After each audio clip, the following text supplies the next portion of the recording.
বন্ধুরা তোমরা কেমন আছো? আশা করি সবাই ভালো আছো। আজকে দেখো বন্ধুরা আমি না কলমি শাক করবো। ওখানে শুকনো লঙ্কা, রসুন, কাঁচা লঙ্কা একটু ভাজা ভাজা হয়ে গেলে আমি শাকগুলো দিয়ে দেবো।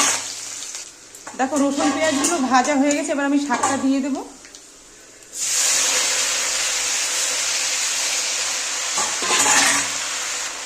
দেখো এবার আমি লবণ দেবো, দেবো সামান্য একটু হলুদ গুঁড়ো। এবার একটু নেড়ে দেবো।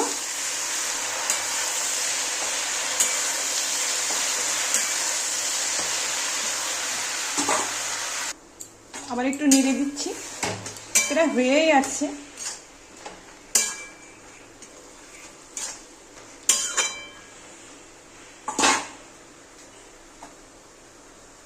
দেখো প্রায় হয়ে আসছে, আর একটু হলে নামিয়ে দেবো।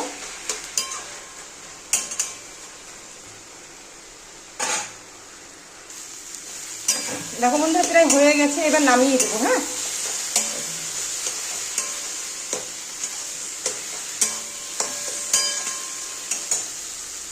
দেখো বন্ধুরা শাকটা আমি নামিয়ে দিয়েছি। এই যে দেখো, তোমাদের কেমন লাগলো? যদি ভালো লাগে লাইক শেয়ার কমেন্ট করো। আর তোমরাও সবাই ভালো থেকো।